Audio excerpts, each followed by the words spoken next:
everybody to the ORSP's Faculty Forum.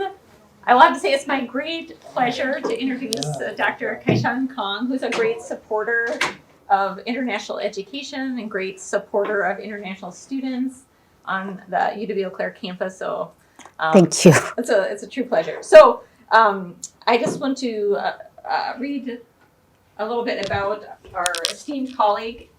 So Dr. Kong is an associate professor of Chinese and Languages Department at Eau Claire, and she teaches courses related to Chinese language and culture, as well as intercultural communication. And she is dedicated to connecting students with communities outside the classroom to explore cultures.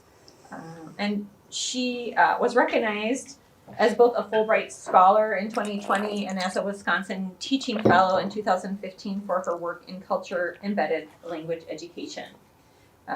In this past summer, 2022, after a lot of trials and tribulations and COVID cancellations, she completed her Fulbright program in Malaysia, where she researched intercultural competence and built connections with local faculty for global collaboration.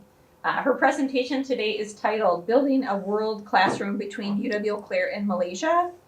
And I just want to let participants know you'll have an opportunity to ask questions.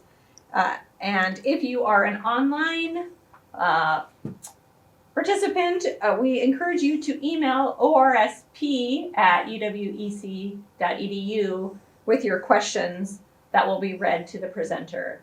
So thank you, and then join me in welcoming Dr. Kong. Thank you. Thank you.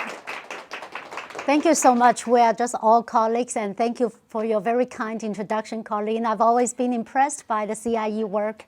Thank you so much for coming. You should be enjoying your lunch, browsing the internet, checking YouTube. That's what I do, but you choose to come to my session, so I really appreciate it. Online viewers, like Colleen mentioned, if you have questions, please send questions to ORSP. I know my husband said he's watching. We'll see if he sends an email. I teach in the languages department. I teach Chinese language and culture. This is a snapshot of the project I'm going to share with you. And basically, I know I only have about 30 minutes to share the information.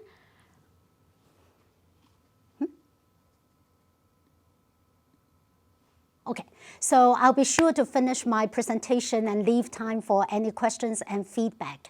I want to share with you what this intercultural talk is, and I want to briefly share with you my experience in Malaysia, which is the impetus of this semester's project. And I will leave time for Q&A. So in the cultural talk, this project, I didn't just do it this semester. I've been doing that for many years, 7, 8 years since I came to Eau Claire. I began with recruiting Chinese-speaking international students to volunteer in my class and provide language support and cultural knowledge with my students. And although students had very positive feedback about that, my students also shared, I wish you could make it more structured. Like we have weekly stable partnerships, so I would not need to meet the new person every week, ask the same small talk, same question. So fortunately, I got to work with my wonderful colleagues in the intensive English program led by Amy, who's here. Thanks to my colleagues in the IEP program and the international students in the IEP program, we've been collaborating for at least 3-4 years, I think. So with my colleagues' support, our IT intercultural talk project has been much more structured and stable. And we create worksheets so both parties, both cohorts can learn something and share feedback. For me, as a language and culture learner, and my personality, I like interaction a lot. So that has been the theme of my teaching. I want to bring my students beyond the classroom walls so they can meet people, either intercultural, linguistically, culturally diverse people on campus, and even better, beyond the campus, beyond the national borders. I think such engagement can help students collectively explore knowledge together. They can interact with native speakers for target language learner. Also, I was very mindful to design activities so international students would not feel tokenized. They are here to learn themselves. They are not here just to serve local students. So in my worksheet and activity design, I make it very clear that you are going to learn culture. Your English is way better than my students' Chinese. So we can enrich your cultural understanding, but you can support my students' basic Chinese learning and culture as well. And every week they need to finish some guided reflection. So I've been doing this for many years, and so IT Talk is happening on campus. We have received positive results. So over the past few years, myself and also I collaborated with Amy. We published papers to share the results, also share the implementation and planning and the benefits and challenges of this IT Talk. 2019, one of my students' story with his international partner story was featured by the UWEC Claire story news stories. So these two wonderful young men here, Noah was majored in information system, I believe. Talk about power of and. He came into Chinese with no Chinese background, and he grew this interest and make such good friends with Ming Yang. And he grew interest. When he graduated, not only did he have a major in information science and a minor in something, I don't remember, he also got the Fulbright Students Award to teach in Taiwan. So that really fostered his interest in Asian and Asia studies. Ming Yang was an international student from China. He also got a lot of cultural community support from Noah, and he got so motivated. Now he's doing his master's degree in the US. I do not know where, but their story, their friendship was just so impressive. So seeing people's, the result, the positive result and friendship and interest just make all this tedious work much more worth it. So last year, I finally got the chance to launch my Fulbright program. I was so privileged to be visiting Malaysia. I was hosted by the top university in Southeast Asia, Taylor's University. It's a small private university. When I was in Malaysia, I was there only for 3 months, but it was the best 3 months in my life because I not only got engaged in so many things, I felt like I was an international student, just being open to learn anything, everything. So my last time study abroad was 16 years ago. And I realized, it feels so good to be an international student. When I was in Taylor's University, I taught an English writing course for the ADP American Degree Transfer Program. I also did my research on intercultural communication, intercultural competence. And when I was in Malaysia, I had some really great highlights I wanted to share. Several weeks after I arrived in Malaysia, I got the chance to go with a group of social studies and social worker students and faculty to visit Kelantan. Kelantan is one of the poorest states in Malaysia. And after I visited that, for the second half of my time in Malaysia, when I chatted with local people and say, oh yeah, I visited Kelantan, even local people would be, what? You visit Kelantan? So it really shows you definitely not a popular tourist spot. Also, local people didn't often think of Kelantan to visit. So I feel extremely honored to have a chance to compare KL, Kuala Lumpur, and Kelantan, culturally, economically, historically, religiously, and in many aspects. In Kelantan, me and the social worker student faculty, we visited the local nonprofit. It's the biggest nonprofit locally to support underprivileged people, also people with all sorts of disability. So when I was there, I got a chance to see different types of therapy services offered by the nonprofit organization. I got to visit local families to see the therapy they received, and it was a good chance for me to see community work, what kind of needs and challenges the local families need, and then what the nonprofit was doing. And I got a chance to make two very, very good friends. Dr. Kalei is the one in the middle. Dr. Malati is on the right side. So Dr. Malati was the one that made all these projects happen. She's one of the top sociologists in Malaysia, and her work has been so focused on community service. She herself learned sign language, Chinese, Mandarin, different languages to serve local people because Malaysia is such a multicultural, multilingual setting. And so she was the one that took Dr. Kalei and me with other students to go to Kelantan. Also, I got a chance to give talks and workshops in other public universities, and it was a great learning curve for myself because Taylor's was private, much more innovative, open to learn different things. The public institutions were having their own tradition and educational culture. So I got a chance to experience both. Also, when I was teaching English writing for Taylor's University, I intentionally embedded civic duties in the cultural competence in the English writing course. So students coming from different social studies, law, different background, no matter what topics they chose to write, they could tie it towards civic duties. Because Taylor's University, if I remember correctly, is one of the first universities that embedded social innovation across disciplines. So no matter what discipline you study, community service, social service would be an element embedded in your study. So that's what I wanted to align my teaching with the mission of the university. Also, I want to share with you other inspirations. I'm so impressed, especially the first one. When I was in Taylor's, I saw this poster. The first impression was, oh, such an impressive, touching picture of grandma and a grandkid. It turns out this was an organically produced book project by Taylor students across disciplines. So this book is one of the 4 books from the Stories From series, and they have Almost Home, looking at, homeless shelters. As Life Found Me, I forget what that was about, the do-gooders was interviewing a philanthropist. This one, Forget Me Not. It's a huge project to make it simple, not simple, to make it brief introduction. Students in the ESL program, similar to IEP program, the professors and instructors wanted to introduce the international students to local Malaysian culture. But they want to go beyond the surface, go below the surface to look at not just the happy side, living harmoniously, or ethnicity. They want them to see some cultural issues, community issues. So this one, particular one, Forget Me Not, they connected with students with 2 local nursing homes. And then they took students to local international students, ESL students.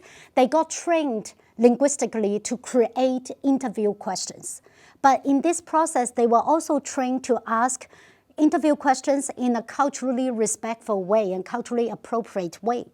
The students with teachers' guidance, they went to visit 2 nursing homes, pair up to interview a senior resident.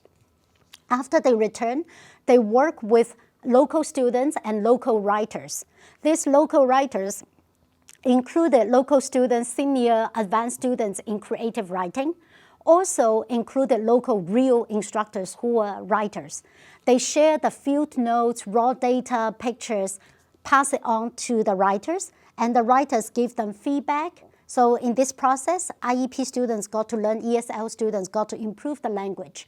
At the same time, the local writers created short stories of each interview they wrote. They gathered the interview. And then they pass on these short stories to students in the fine art design school. And the students in design school had to read the short story, try to get the insights, the implications, and created multiple illustrations for each story. And students would talk and think about, okay, I think this illustration really gets to the depth of the story, or that one doesn't really align with the talk. And so in the end, the school, I'm sure they got some funding to create these books. They launched a book sale and invited the nursing home senior residents to the book launch. They sold the books, and all the income was donated back to the 2 nursing homes. So this was one of the 4 projects in this Stories From. I can pass this around. It's really a great book.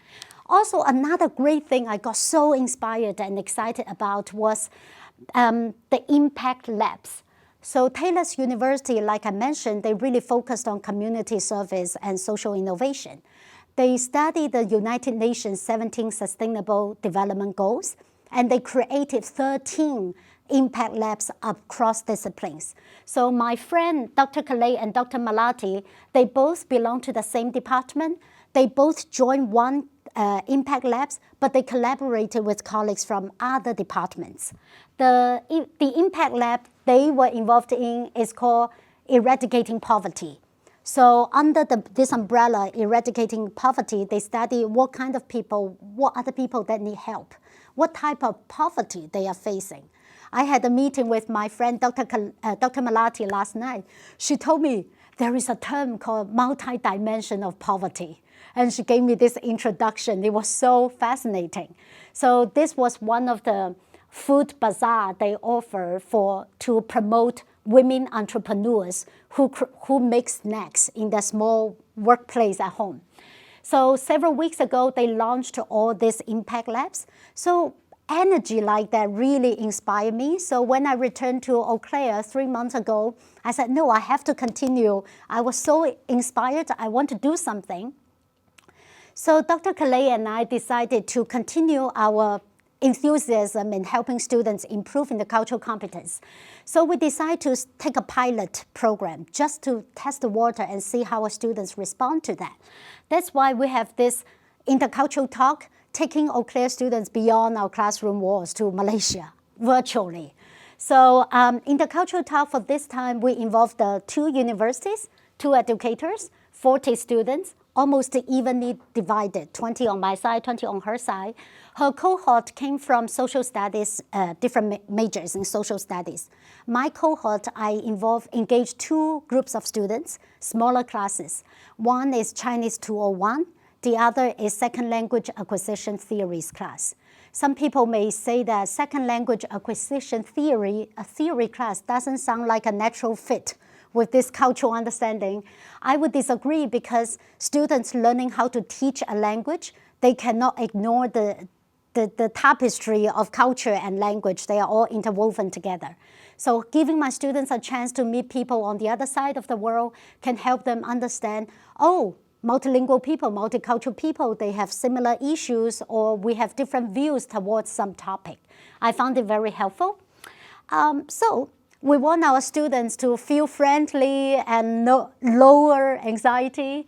Dr. Kalei and I love taking pictures, so we wanted our students to greet each other with some funny, goofy posters. So they were saying hi to each other. We share photos with each other to build a relationship. And then for 6 weeks, every week we have a topic. So here are the 6 weeks topics. Each week we have several prompts for students to respond to.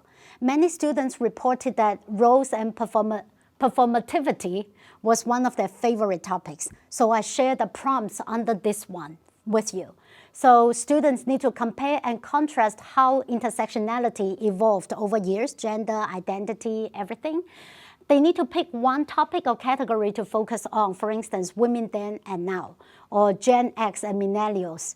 Or they need to think of an interesting category to engage, involve pop culture or multiple literacies to share their view on this topic. For instance, movie clip, popular movie, reality TV show. And then they need to be sure to share what's happening now, why, and understand the practices, products, and perspectives. They need to really interpret all this understanding. As you can see, we really try to encourage our students to be inclusive, to consider intersectionality in your understanding of something. We want students to bring in culture, pop culture they are more familiar with, to talk about something insightful, profound. Every week, the Taylorians, that's how they call themselves, the Taylorians on Tuesday will initiate the video. In the video, they will share their thoughts on those prompts and ask Blue Goals a question, the Blue Goal partner. Every Wednesday night, Blue Goal students need to record their response. In their response, they also need to share their thoughts in addition to answering their friend's question. And then Taylorians will respond to Blue Goal's question. By this point, they fulfill the requirements. But if they want, they can continue their communication back and forth talking. We do students who are so invested and they enjoy this continuous discussion. And also every week, both cohorts have to finish their reflection. Every week, I created a Microsoft form for my students to share their insights. This is only part of the form. So for the form, because my students came from 2 different classes, I give them a completion score, not based on how well they write. I just want to encourage them to participate. So they need to tell me their name and which class they are in. But then following that, there will be questions targeting that week's topic. And for Dr. Calais, she instead liked to use Padlet for her students to respond. So it doesn't matter which way, we mainly want students to share how they feel. I want to share with you some statistics. So for only 6 weeks, not a very long time, for 6 weeks, we have generated 95 responses. Responses refer to those initial videos. So 6 weeks, we have 95 initial videos. For these 95 initial videos, over 100 students responded. Over 100 responses, videos from Blue Goals. Also, sometimes tailors respond too. In total, our students have invested almost 170 hours. So divided by 6 weeks, each week they have invested almost 30 hours to this discussion. Imagine if we can make it a sustainable program for a whole semester. You can imagine how much more time students can engage in this informal, friendly, but useful discussion. And relationship building takes time. For 6 weeks, they already built some relationship, but I hope that in the future I can make it longer, the relationship will be stronger. However, I do see students already more and more open up to talk about very personal views and getting emotional. So these are some snapshots. You can see students, Taylorians, initiate the video, our students respond, and this gentleman responded back. And sometimes they really like the video, initial video, multiple people will respond to that video too. Like I mentioned, some students finished that as a weekly task. Some students went above and beyond because they are really enjoying this topic. Megan, she even created, she responded to 2 different people every week, and she even created a PowerPoint, 2 different PowerPoints to respond to 2 different partners' questions. That really shows you how much she enjoyed it, and she was willing to help or share her view with partners on the other side of the world. I asked students what topic are they most interested in. I think you can see this student, the number 1, said that they are very interested in discussing the biggest controversies that you can see inside our countries. And they find that discussing the topic was interesting because usually such big topics will be avoided, or you really would not feel comfortable. But once you build a relationship, you feel more and more comfortable to talk about that. I think that really fosters the understanding. Another student said the most impressive topic was many hats topic, talking about many hats they wear in the society. They feel this was a very deep topic and was personal, also showed the belief systems they held as individuals. So weekly reflection like that really helped me understand, okay, they really like this topic, maybe I can continue. Or, oh, they think this topic is too shallow or something. So it really helps instructors keep in mind what is good, what can be kept, and what can be removed. Here are some more detailed comments from my students. So for this one, the student said they didn't realize how many hats and roles they play in their life, but the Malaysian partner, Joan was the Malaysian partner, gave the topics and engaged her to the trans community because her partner, Joan, in Malaysia, was in the trans community. And my students said if we were not opening up to each other and share, I really normally would not think I would join this conversation. So because of the partner's identity, my student felt more and more comfortable to get to know this community. And another student said they felt they were connecting with another person all the way across the world, and they felt more motivated. And I think motivation is so important for our students to continue language and culture learning. Last but not least, this student appreciated the chance to know about a country from the natives' eyes, but not on a textbook written by non-natives people. And they were also able to talk about what was going on in the country, like activism. So we know that Malaysia is such a multicultural and predominantly Muslim culture. Women's gender roles and activism work may be manifested in a different way than in the US. So my students got the chance to understand what is being done there. Eloquently stated by my friend, Dr. Kalei, she shared that this activity really helped her students to, in terms of recording video and talking with people virtually, her students were able to emphasize body language, create a cohesive identity, virtual identity. Also, understanding someone online, you need to draw on contextual cues or body language cues to help you understand. She also found that this was a great chance for students to express and accept opinions diplomatically, which is one of the many intercultural communication competencies. And then last but not least, it was a great chance for students to connect their multiple realities with others' ideas. Dr. Kalei's background, PhD, was in narrative reality, meaning that when she teaches literature, she engages students to understand the stories behind the narratives, the reality behind the story. So this was totally in her field. She was so interested in helping students understand, why does that person say that? Why does that story say that? Like, what's the story? What's the reality behind that? Yeah, good timing. So moving forward, we both found a lot of pedagogical potential in continuing this work, and we will continue this work. It takes some time and efforts to think about how to create a mutually beneficial environment. Again, we do not want any side of us to feel we are our kindness is being abused. We're tokenized. We want each cohort to take what they should take. Also, there are areas of improvement. The first one that came to my mind was the change of the enrollment status. We probably should have waited a couple weeks before we started. We started week 1, my first week there, second week. But during the first 3 weeks, both cohorts still had people dropping. And one student dropped. Understandably, our student would say, my partner is not there anymore. I felt like I was building the relationship. Where is the partner? We had to pair the students again. So in the future, we wanted students to settle in the course, and then we start that. Engagement. Although many of my students are engaged, I'm really appreciative of my students' efforts. I also think I can do a better job in the future and see how I can engage them, maybe by even more closely connecting with my topic of the class of the day, would even more engage my students to participate. If in the future I continue to engage students in the Chinese language program, I may intentionally think about how I can amplify the target language use when they are connecting with the partners.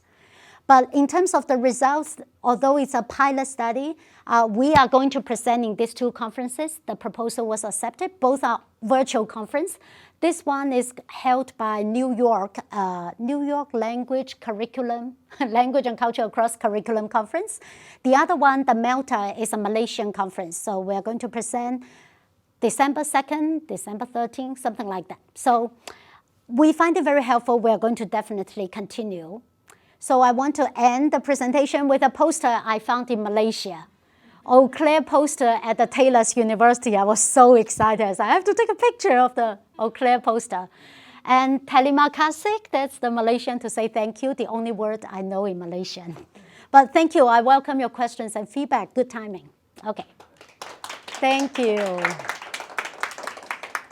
Any questions, feedback, comments? Is there exchange connection between UWEC and the... She's the best person to answer yes, that. I will repeat the question because we've been asked to do that for the people in the video. So there was a question, is there an exchange connection with Taylor's University? It's more that we have a transfer agreements with Taylor University. So Malaysian students can transfer here as part of that American, I think, transfer degree program. Mm-hmm. And I think, Kaishan was humble in discussing the challenges she faced, but her Fulbright was canceled many times because of COVID. And I think admissions office had some connections, and that's how she connected with Taylor's University. Mm-hmm. Yes. So I need to thank the admission, Sarah Stackhouse, for connecting me with several universities in Malaysia, and Taylor was the first one to respond and welcome me and had a really good experience there. And I think Sarah, her recent trip to Malaysia, she even visited Taylor's. And I like to become a bridge to bringing more energy between two universities. Any other questions, feedback? Yes, Margaret. Yes. So you mentioned that you had two different classes, right? Quite different classes. Do you think that going forward you'd keep the two different classes? Did you see benefits to that? Any challenges to having two distinctly different classes? Thank you. And the question is, for this pilot program, I engaged two smaller class size students. In the future, moving forward, will I see benefits of using different classes or one? Honestly, ideally, I want to use one. Because if I use one, I can design the plan or reflection that serves that group the best. Mm-hmm. Because now I have Chinese 201, I need to think about the language use. How can I help them use the language? Second language theory, I need to connect to language teaching. And it just adds more time, and I feel like sometimes I don't serve students better than I should have. Mm-hmm. In the future, depending on the number of students, I would love to use just one. Mm-hmm. Thank you for the question. Mm-hmm. Yes. Yeah. We are all lifelong culture learners, and so I guess I would just be intrigued to know, like, what did you learn about culture and culture learning from the students, right? From My students or Malaysia? From both. Observing the exchange. Mm-hmm. That's a very good question. The question is, we are all lifelong learners, culture, language learners. From my students participating in this project, what did I learn from my students? What comes to my mind first is how open students can talk about controversial topics. As a teacher, sometimes going into the classroom without knowing students where they are, you feel like, oh, maybe I'm too much information overload, or maybe I'm being too offensive, or maybe I'm being too critical. But looking at how students organically generated a question, I was impressed. Wow, they are actually very open depending on each person. So one girl, Malaysia, she talked about women gender, and she talked about the protest in Iran. The case, how the woman was killed because she was not wearing hijab. She, for me, stereotypically, I said, that's too much. Like, you begin the topic with this. She started and being very candid, talking about her view of gender roles in Malaysia. And my student on Eau Claire side, I was going to share the video if you're interested. My student was using Taylor Swift's music video to talk about how pop culture also changed to reflect gender roles and advocate for gender roles. So without seeing this organic energy, I would say, maybe I'm gingerly approaching that topic. Now I see, students are more open-minded than me in some way. Do you have any thoughts at this time, which of the classes would benefit the most from? You said you were going to have just one class. Which class you felt benefited the most? At this point, I feel for this pilot, I think maybe the second language theory class. The reason is that my Chinese 201 class, because they're partners in Malaysia, the question is these two cohorts on my side, which one benefits more? So at this point, I feel the second language theory, because the 201 class, their partners are already fluent in English. And the partners' goal is to do cultural knowledge exchange, not so much about language scaffolding. So I feel the 201 students didn't get the piece, explicit language support from the partner.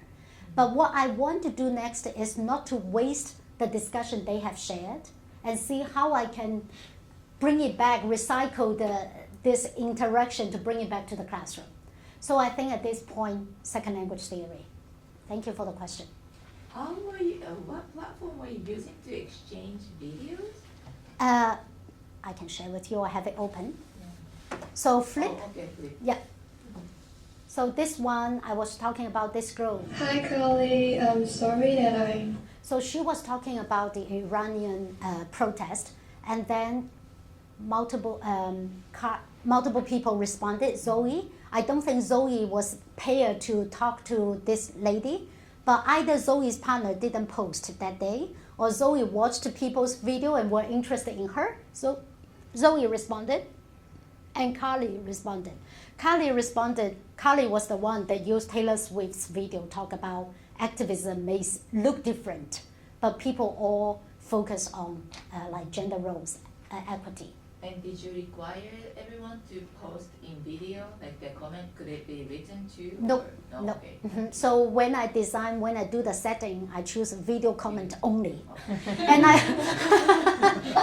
and I also require 5 minutes or 3 minutes, I forget, but I do have a time requirement. Any other questions? All great questions. Liliana. So you built in basically if one student didn't have a video, they could reply to any of the others? Yes. The question is, if students' partner is not there, what do they do? I learned that in the second week or third week, like I mentioned, enrollment changes constantly. And students say, but I want my grade, my partner is not there. So we send out multiple announcements and say, hey, if your partner is not there, not your fault. Find someone to respond. And in the weekly survey, they need to share with me, my partner was not there, so I responded to so-and-so. So I give the completion grade. Yep. So many small details you learn along the process. Yeah, because I really like the one-on-one relationship building, but you have to have those sort of fail-safes, because it'd be great if they were all always one-on-one, and you can build that. But Yeah. then you need the Yep, flexibility. absolutely. Yeah. That's why I say maybe wait a couple weeks, make sure the enrollment is pretty stable, and you know students' personality.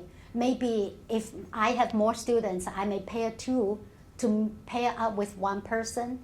I know students better, so I can pair them better.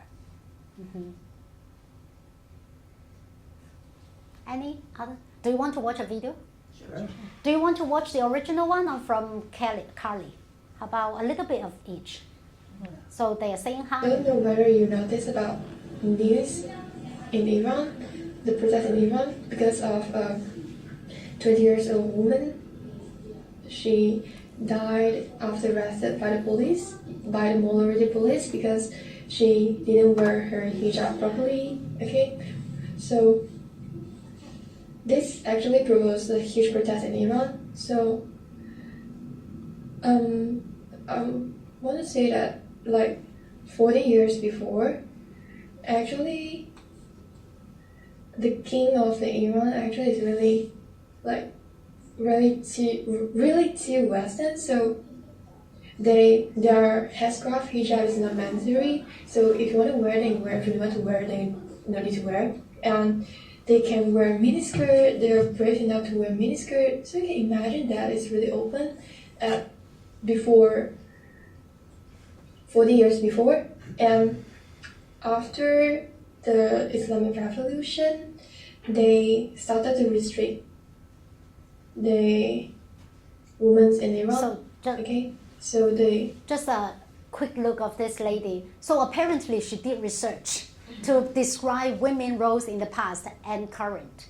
And then Carly's response was using the Taylor Swift. Eau Claire, which is kind of weird. I was walking to class this morning and I couldn't see over the bridge Oh, talking because we had this small talk, small long talk. good day, and I'm really excited to talk about the topic this week.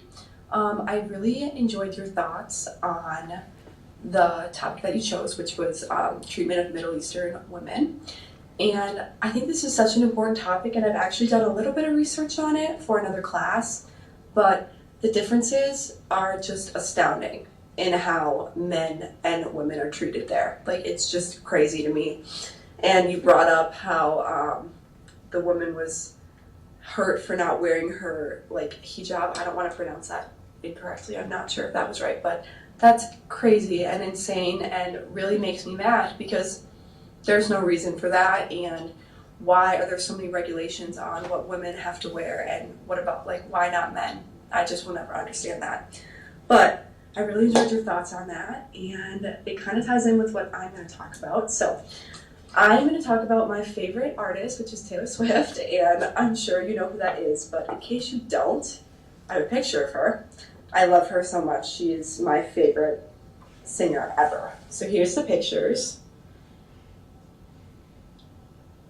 I can't figure out how to get the pictures onto my laptop, so that's why I'm showing you on my iPad. But the reason that I want to talk about her is because she made a really important music video in 2018, I believe. Yes, 2018. And it's called The Man. And basically it's a song that kind of tackles the differences between how men and women are treated in the workplace and in life. And the reason that she kind of came up with this song, in a little background, is that her whole career has been based on her writing songs, and a lot of them are about heartbreak or men who break her heart. And people hate that. And I don't understand why, because she has great music, but she's really kind of attacked a lot for making a career on that. And I'm like, girl, I would make a career on that. Like, come on. And it's really funny because men who are singers, they sing about girls all the time and nobody attacks them. Like, it's just her. So she made this music video. Okay, so you can get a feel like they get more and more familiar with each other and they have small talks. And sometimes also Taylor's University, the filming, the performance art is very well known. One time a student was creating this fancy beginning of the movie, and my student would be, oh my God, I'm never able to top that level. So you see they're more and more comfortable with each other and they can be creative and just to build a relationship. So I'm very happy with what we have accomplished, but definitely there are more things to improve, but I think this is very potential. Thank you again for coming. I hope now you can go back to eat lunch and watch YouTube. Okay.